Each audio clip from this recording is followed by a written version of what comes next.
Hey there, and welcome to the NFL DFS Build Monday Night Football edition for the two-game slate over at DraftKings.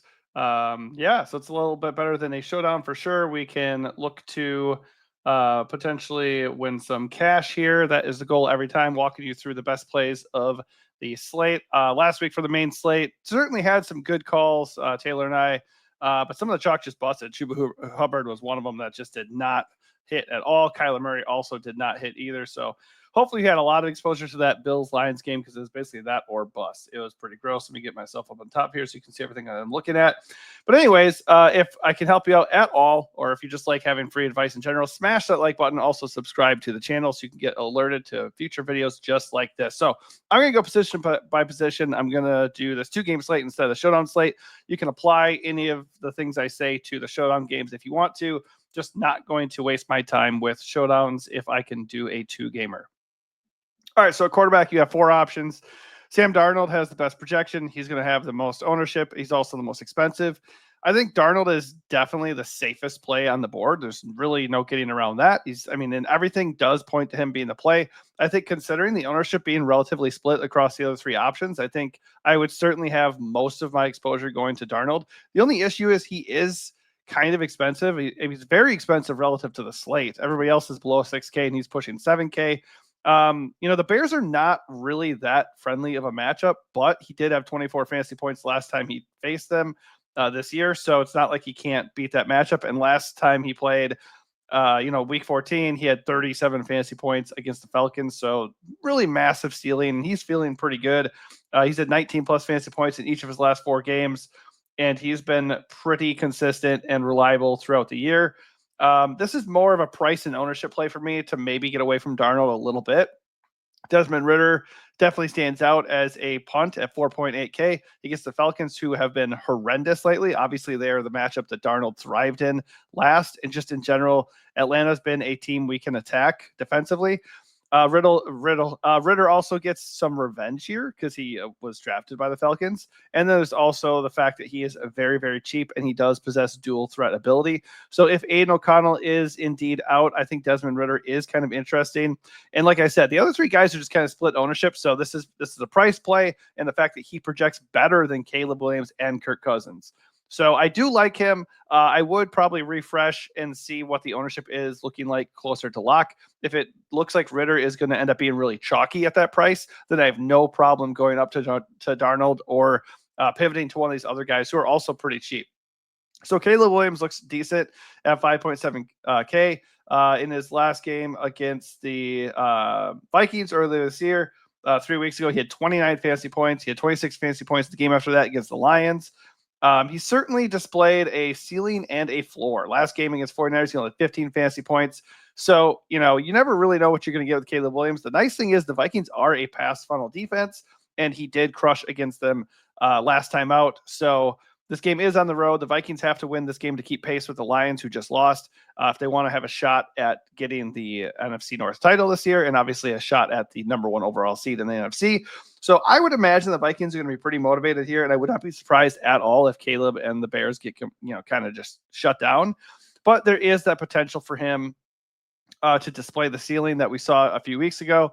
So I do not mind getting at him a little bit at that 5.7K price tag. I think I'm just going to monitor what the ownership looks like. Like if we get into this slate and Caleb is the least owned quarterback on the slate, which currently that is where it is, then I'll have a lot of interest in Caleb Williams in tournaments.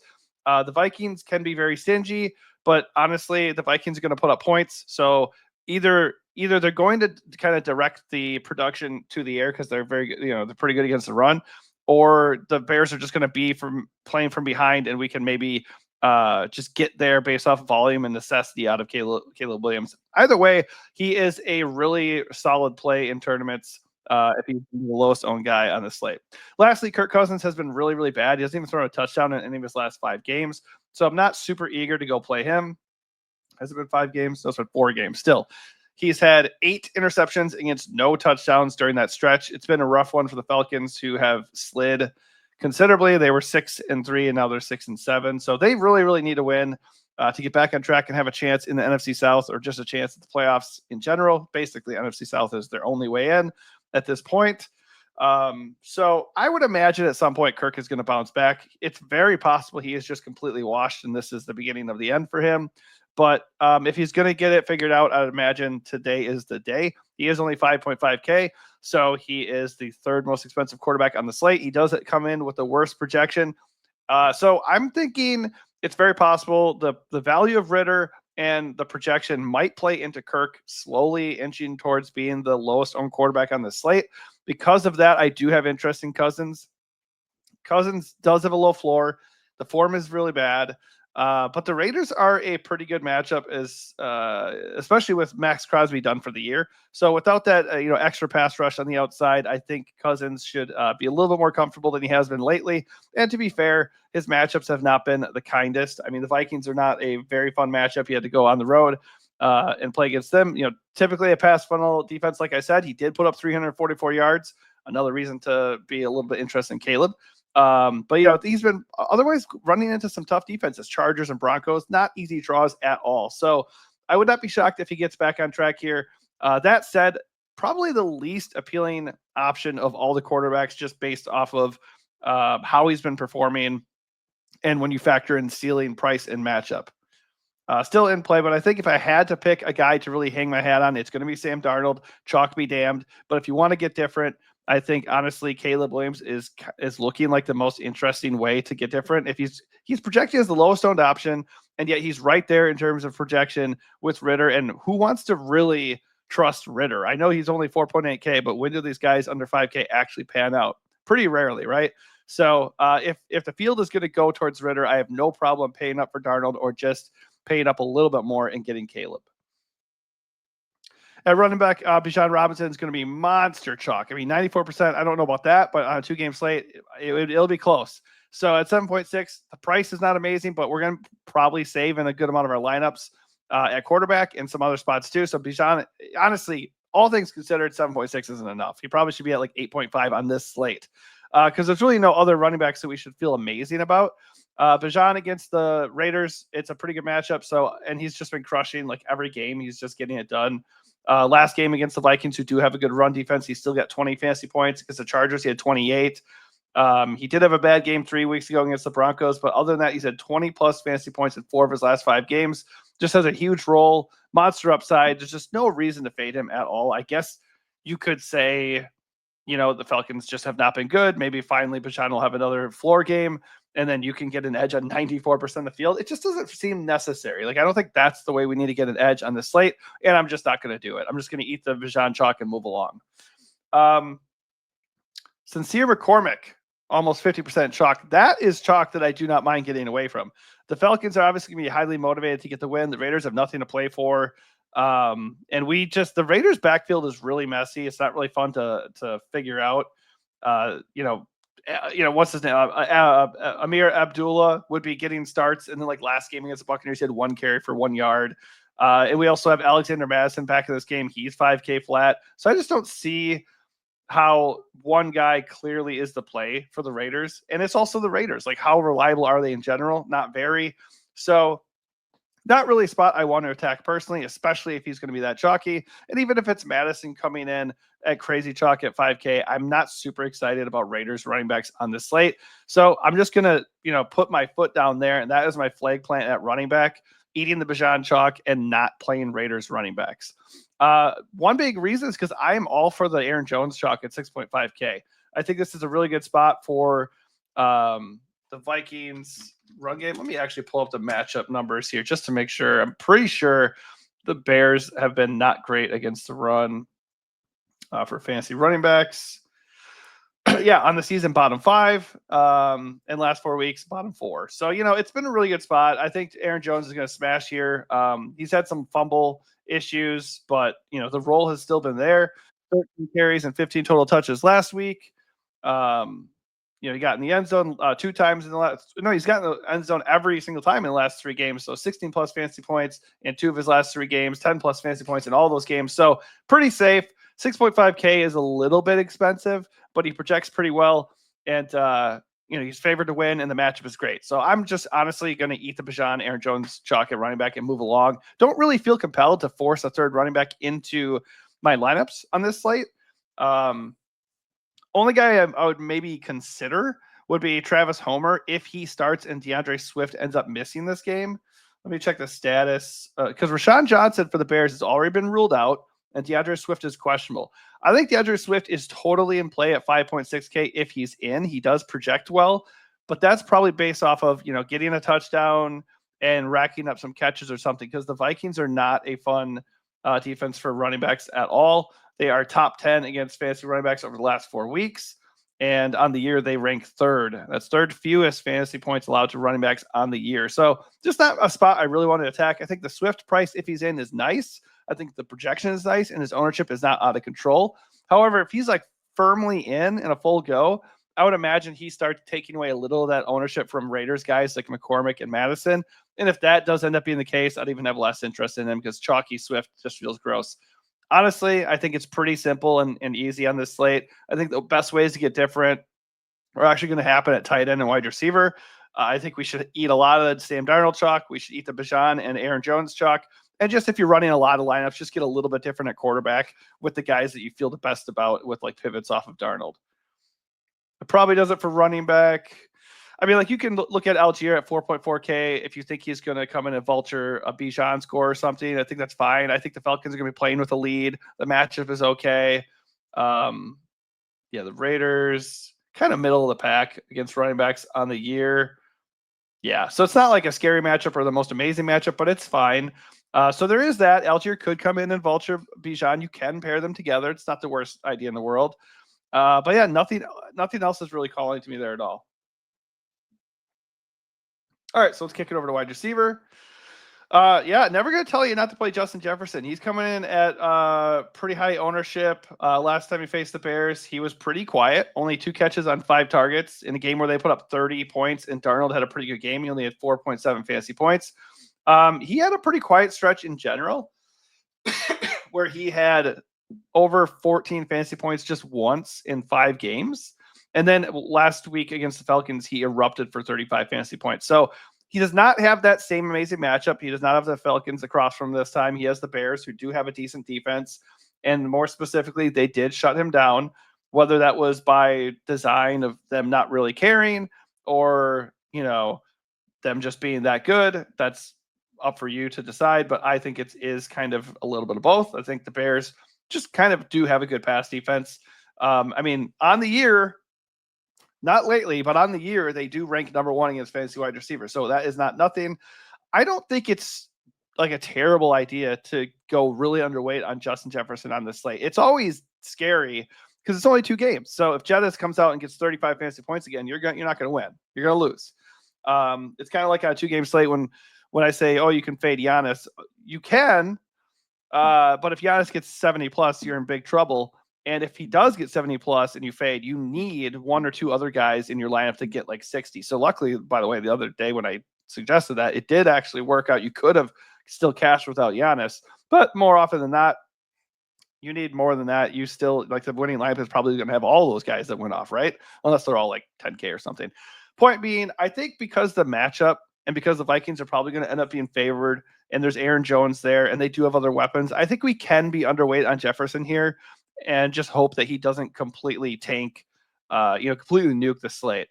That said, it's Justin Jefferson. All things considered, 8.2K is just about right. Like, that's a good price for him. The projection's good. He's got the best projection of the slate. Based off the matchup and ownership, though, I have no issue with being underweight. And the other thing is there are other options. Jordan Addison popped off in the last game as well. Like, even though Jefferson was amazing last game, Jordan Addison was actually better with 42 fantasy points. I don't really think he's going to score 3 touchdowns again, but worth noting, he was the one who really went off against the Bears with them concentrating on Jefferson. 3 weeks ago, he had 33 fantasy points, 8 catches, 9 targets, 162 yards. So I wouldn't be shocked if something like that happens again. So Addison looks pretty good at 5.9. He's coming in with ownership because that's, everybody's kind of thinking the same thing. So you're not going to pull, you're not going to surprise anybody by playing Jefferson instead of Addison.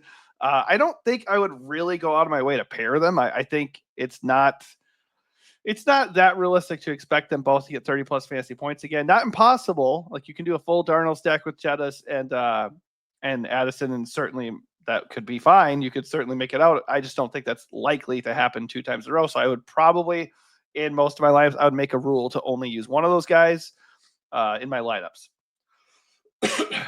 Jacoby Myers looks great at 5.7K in theory. We don't know if Desmond Ridder is actually going to be able to consistently get him the ball. The Falcons are a very good matchup, and Ridder is going to be a popular play because of that. So if Ridder is going to have success, it's not crazy at all to think Jacoby Myers will be part of that. The price is good. The projection is good. Second best of the slate. He's going to be owned, but I don't mind that at all. I think Jacoby Myers is just a rock solid play, and you don't have to have Ridder in your lineup to play him. So yeah, I mean, I don't have a problem with him whatsoever. If you get to him, great. Everything looks good for him for sure. Do you really trust Ridder? I don't, but he's still a good play just because the volume and matchup are really good. Drake London looks really good at 6.4K coming across the other side of that game. I do anticipate a bounce back of sorts for Kirk Cousins, so London should have some success here. He's going to be fairly chalky, but for good reason. He is a little bit more expensive than some of the other solid lower mid-range options at wide receiver, but I think you can get to him pretty comfortably. Thing is, the presence of Jacoby and Drake and some of these other guys is going to make it a little bit easier to fade Jefferson and feel good about it. So I don't know how realistic it is to get Jefferson with all these guys, though. That's going to be a little bit tough, especially if you're going to go up and pay for Darnold and go get Bijan. So you start losing money pretty quickly. You need to make some decisions for sure.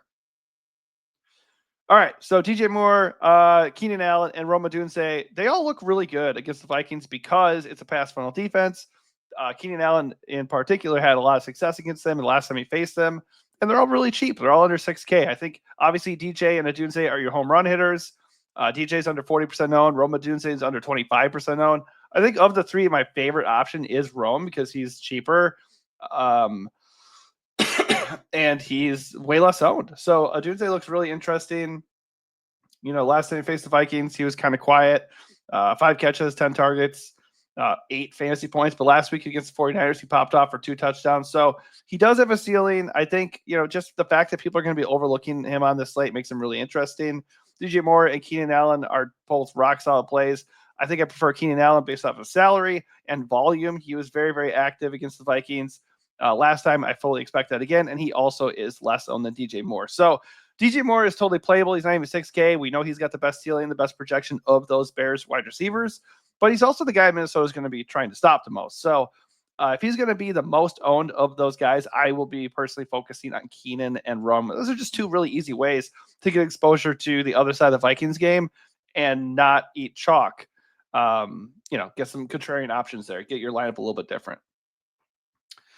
Let's see. Darnell Mooney for the Falcons, 5.5K. I mean, you can leverage the Drake London ownership. He's going to be about half as owned as Drake London. So that's one way to approach it. Or you can just stack up the Falcons, Cousins with Drake and Mooney, whichever way you want to do it. Mooney looks like a really good play. Nice deep threat. Too cheap for his the upside and the ownership. Look, where it is on the slate. Ray McLeod has been pretty good lately. Let's see, what did he do last week? 17 fantasy points last week, 10 plus fantasy points in 4 of his last 5 games. Obviously, it's a solid matchup, and the Raiders will be focused more on stopping, Drake London and Darnell Mooney. So I think he's an okay play.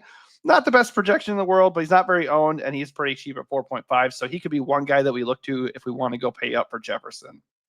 Trey Tucker at 4.1, just based off of, price and matchup and role. I think Trey Tucker is one of the better values of the entire slate. He does not usually get high volume. He has had, 5 or fewer targets in 3 of his last 4 games, but he is very, very explosive. 13 plus fantasy points in 2 of his last 3 games. Just also a very, very low floor. But if I'm going to go with Jefferson, I'm definitely looking at guys like Ray McLeod or Trey Tucker, maybe even both of them, depending on how you feel about them. I think they're both very much in play, especially if we want to go stack up all the studs on this slate. You can certainly look at fringe guys like Jalen Naylor. Nobody else really stands out. So a lot of these other guys are like 3K flat. So if you think they're going to actually have a role, you can go there. But I just don't. I think Jalen Naylor at 3.2 is probably as low as I go. I would mostly be focusing my energy on McLeod or Tucker, with Tucker being my preferred play. Kind of crazy that these guys aren't pulling major ownership, to be honest. Tight end's a little bit interesting because obviously you have the man, the myth, the legend, Brock Bowers up top at 6.6K. It's going to be tough to prioritize Brock Bowers on a slate where you also are going to be interested in 6.6K Darnold, 7.6K Bijan, and 8.2K Jefferson. Can you play all those guys together? I mean, you can. If we just let me just see where we're at. If we get all those guys in there, if you have Bowers in it, so then you're looking at 4.2K stretched across the rest of your team, though. I mean, like if Travis Homer starts, DeAndre Swift is up. Maybe you could put him at the RB2. You can put Trey Tucker and River McLeod there, punt the defense.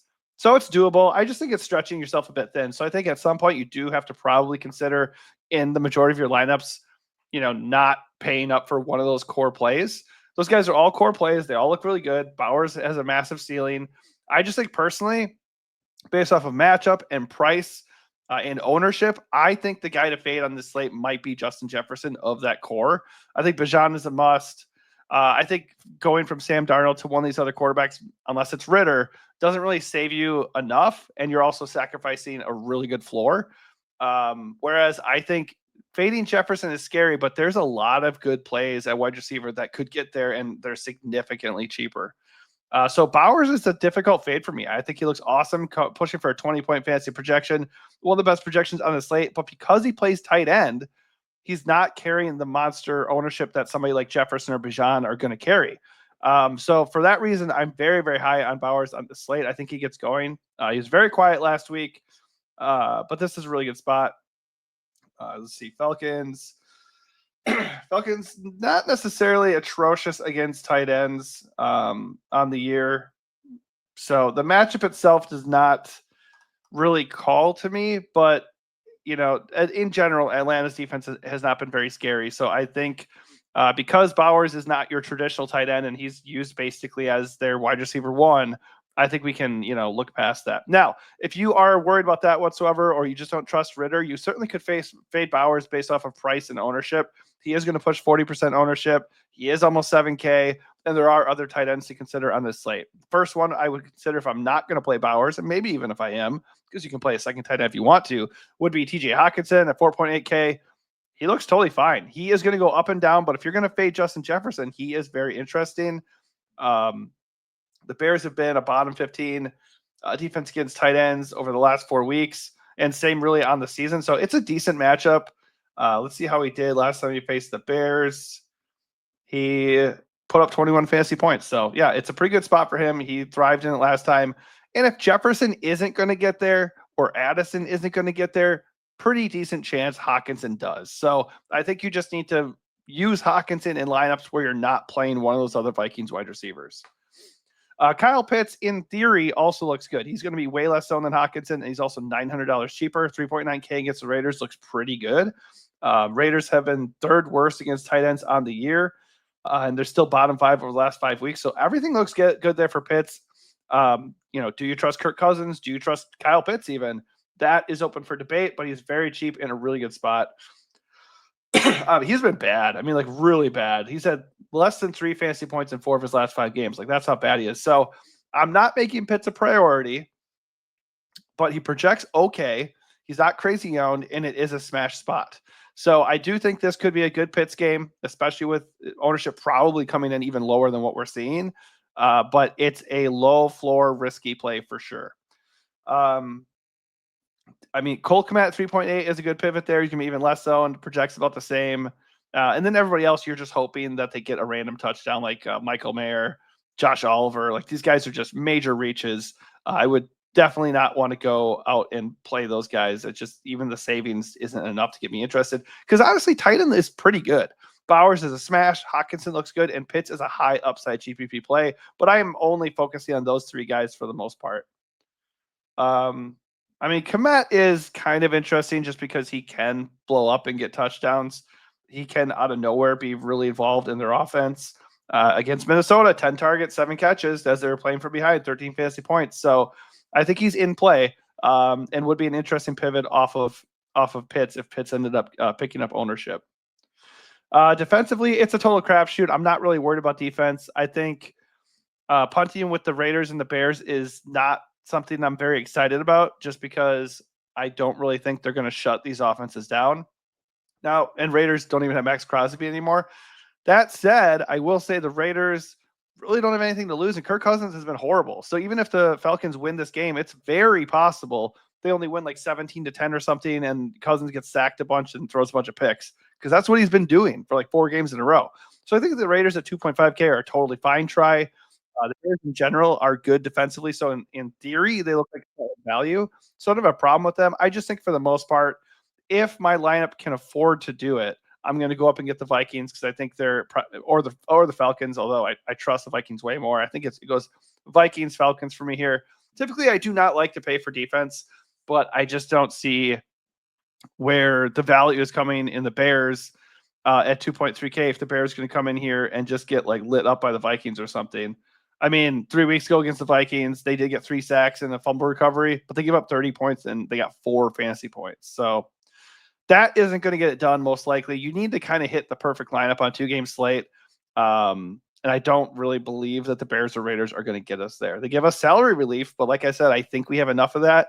And I think being underweight on like a big stud like Justin Jefferson might get us there. So quick recap. I don't have a problem with eating a lot of the high-end chalk, but for me personally, I think the high-end chalk is going to be Bijan and probably Brock Bowers, to be honest. And then I also might get different further by adding in a second tight end. I think a build with like Darnold, Addison, Hawkinson, instead of playing Justin Jefferson is a really interesting way to attack the slate. And I think that right there gets you pretty different. All right, that does it for me. Please smash that like button. All the likes, all the subscribes, all that stuff helps me out a lot. Helps me know that I'm doing something right, helps build the community. And speaking of which, if you have any questions or suggestions or anything at all, drop them in the comments of the video so we can stir up some conversation. Down the road, maybe we'll do some live videos going into locks and stuff like that too. So building up the community and getting people involved is a great way to support that idea. But for now, hopefully I helped you out for this slate, and let's go win some cash. Like and subscribe, and we'll catch you next time.